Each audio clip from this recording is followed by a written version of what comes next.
रघुनाथ जी थोड़े बड़े हुए, चारों भाइयों का सुंदर नामकरण हुआ। धरे नाम गुरु हृदय विचारे, वेद तत्व नृपसुत चारे।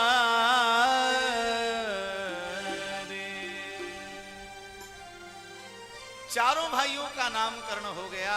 राम, भरत, शत्रुघ्न और लखन, चारों भाइयों का नामकरण हुआ है। उसके बाद पिताजी की आज्ञा लेकर के, माताजी की आज्ञा लेकर के चारों भाई गुरुजी के यहाँ पर विद्या अध्ययन करने को गए। गुरु ग्रह पढ़न गए रघुराई, अल्पकाल विद्या सब आई। थोड़े समय में संपूर्ण विद्याओं को मेरे रघुनाथ जी ने जान लिया। विद्या अध्ययन करके श्री रघुनाथ जी पधारे। और अब तो मेरे रघुनाथ जी क्या करते हैं, प्रातः काल जगते हैं, माता पिता गुरुदेव के चरणों में सर रख के प्रणाम करते हैं।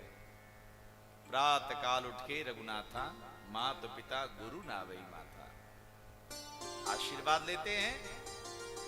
और उसके बाद में नगर के सभी कार्यों को संपन्न बना के, रघुनाथ जी सबके प्रिय हैं। अयोध्या में कोई ऐसा नहीं है जिसको रघुनाथ प्यारे ना हो, सबको रघुनाथ जी प्यारे हैं।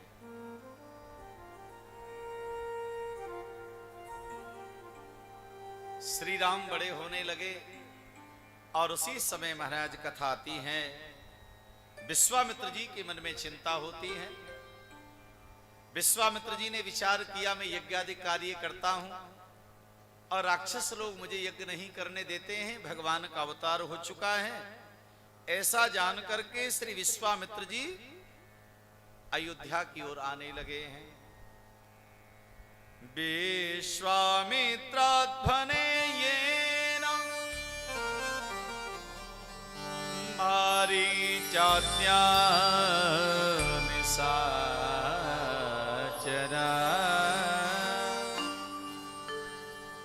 पश्यतो लक्ष्मणस्यैव हता नैरन्तपुङ्गवा।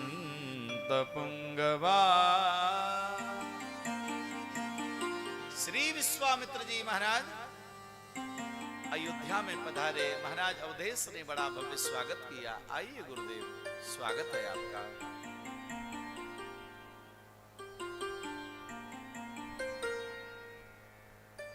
भव्य स्वागत किया। कैसे आना हुआ तो कहा कि राजन यज्ञ करता हूं वन में और वहां पर राक्षस लोग मुझे यज्ञ आदि कार्य नहीं करने देते हैं, हम तुमसे कुछ सहायता लेने को आए हैं, उस यज्ञ में सहायता करें। महाराज अवधेश कहने लगे, गुरुदेव आप मुझे आज्ञा दीजिए, मैं आपके साथ चलता हूं। तो कहा, नहीं राजा, आपको चलने की आवश्यकता नहीं है, तो आप तो श्री राम को भेज दीजिए।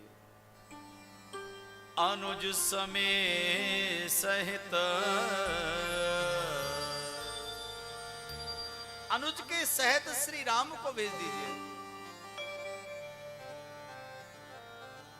अनुज समेत देव रघुनाथा, निश्चर वद में हो सनाथा।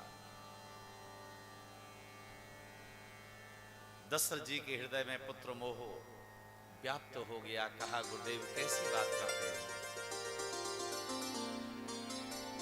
कहां तो बड़े बड़े वो राक्षस और कहां हमारे सुकुमार ये बालक, भला किस प्रकार से उनसे युद्ध कर पाएंगे। प्रभु मुझ पर विश्वास नहीं रहा।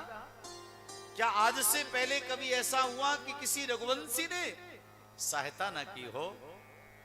मेरे होते हुए राम को यदि आप लेकर के जाएंगे तो कोई क्या कहेगा कि दशरथ में इतना सामर्थ्य नहीं था जो अपने पुत्र को भेजा है। आप मुझे आज्ञा दीजिए गुरुदेव, और विश्वास रखिएगा दशरथ के होते हुए आपके यज्ञ की सुरक्षा होगी। कोई बाल वाका नहीं कर सकता है।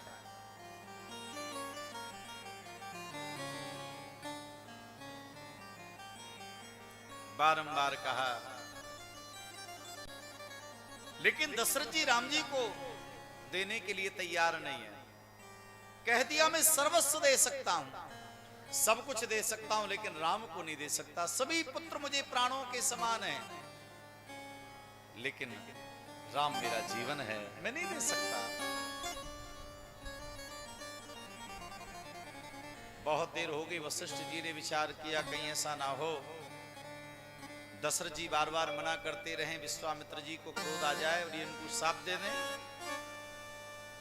तो वशिष्ठ जी ने बड़े आदर के साथ में समझाया, राजन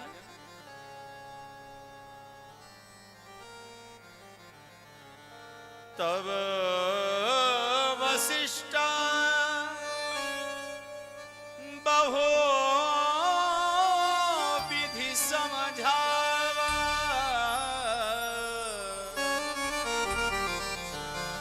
नृप संदेह नास कहीं पावा। तब वशिष्ठ बहुविधि समझावा, बहुविधि से समझाया। बहुविधि का प्रयोजन क्या है महाराज? कहा बहुविधि का प्रयोजन यह है, अनेक प्रकार से समझाया। राजा की समझ में आया। जब बहुविधि का नाम आया, मानो बहू घर में कैसे आएगी उसकी विधि बताई। अगर राम जाएंगे तो घर में फिर बहू आएगी, क्योंकि महाराज ये स्वयं इतने सामर्थ्यवान हैं। अगर ये स्वयं यदि चाहेंगे